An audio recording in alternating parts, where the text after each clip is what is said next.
So I played the famous, quote-unquote, battlefield killer called World War III on Saturday. They were holding a 4-hour stress test. I only managed to get about 1 hour gameplay in before they cut the servers off as I was playing. So I don't really have many clips, but the clips I do have, I'll try to give my thoughts on the game. And, you know, by the way, guys, it's not a battlefield killer because Battlefield killed itself. Ha ha ha ha! Yeah. No? Okay. Leave a like for that one, boys.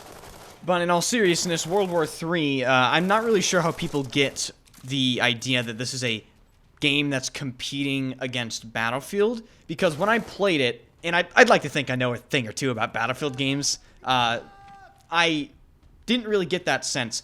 I would compare World War III's gameplay. If you really want something, if you've never played the game, if you want to know how it plays, I would say it plays extremely similarly to PUBG or Rainbow Six movement, just on Battlefield-style maps and game modes. That's really it. So, if you can imagine that sort of, you know, movement and leaning and speed and all that stuff on Battlefield maps and game modes, then that's really it. The vehicles in World War III are insanely overtuned. I mean, I think a BTR one-shots you. So, I mean, that's definitely not how Battlefield would do it. Typically, you know, if you played Battlefield 4, Battlefield 3, you don't typically get one-shotted by BTRs. The vehicle balance, at least in Battlefield games, seems to be a little more restrained in the sense that you don't get one-shotted by every vehicle. World War III seems like a much more, quote-unquote, hardcore or realistic or milsim take on things. The same goes for the movement and stuff like that as well. There's a weight system in World War III, which prevents people from, I guess, equipping too many heavy things at once. So, you know, if you want to run an RPG and have like a heavy armor plate and a light machine gun, you're going to have a huge equip load and basically just move slower.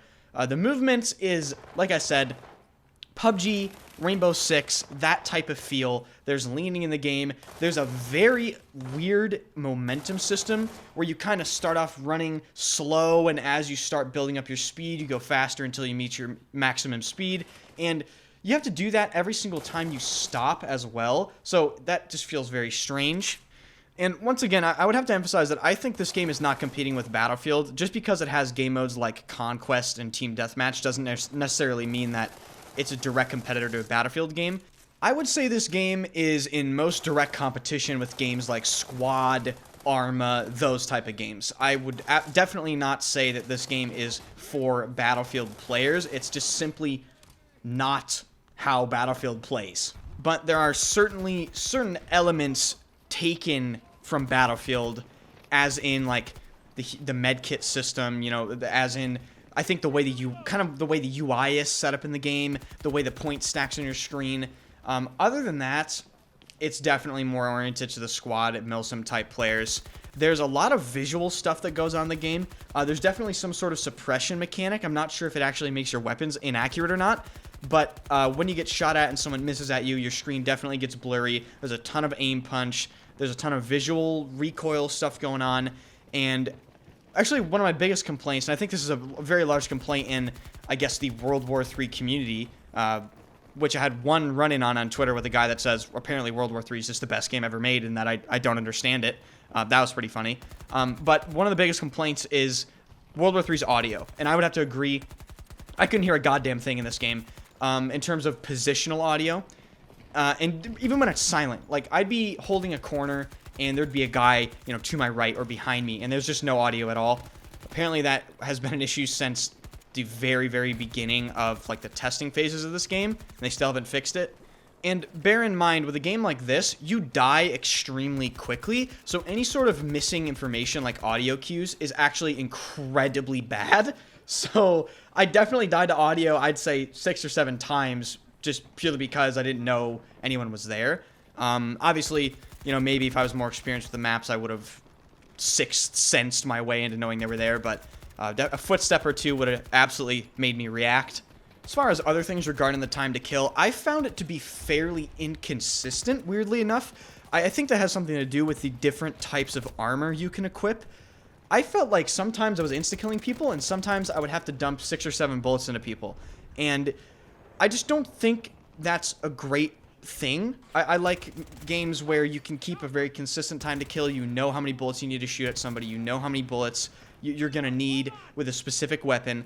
And I think inconsistent time to kill in a game like this doesn't really help it out. If you guys are wondering about the snipers in this game, I actually did not get a chance to get my hands on it because I was just messing around with the ARs and Team Deathmatch and Conquest. So I'm not sure if if the sniper rifle's one shot. I'm not sure how the DMRs are. I might play this game again. Let me know if in the comments section if you actually want me to play this game more. I didn't have the most terrible time with it. You know, I mean, I'm not saying it's a great game. It's just like games are so bad right now that I'll pretty much play fucking anything. So yeah, I hope you guys enjoyed this little bit of a different video. If you want to see more, definitely hit the subscribe button. I upload regularly and I stream on Twitch every single day. Link is in the description for my Twitch channel. Go drop it a follow if you can. And follow me on Twitter for, you know, keep up to date on things. I'm doing a giveaway. Link is in the description for that. It's free to enter. I am shipping what I'm giving away, which is a SkyPad glass mouse pad and a Endgame Gear XM1R mouse. It's an international shipping giveaway, so it doesn't matter where you live. You can enter it. Definitely follow my Twitter. Join the Discord if you entered the giveaway, just to make sure you know you won or not. That's pretty important. And I will see you guys in the next one. Be sure to leave a comment down below. Do you want to see more of this?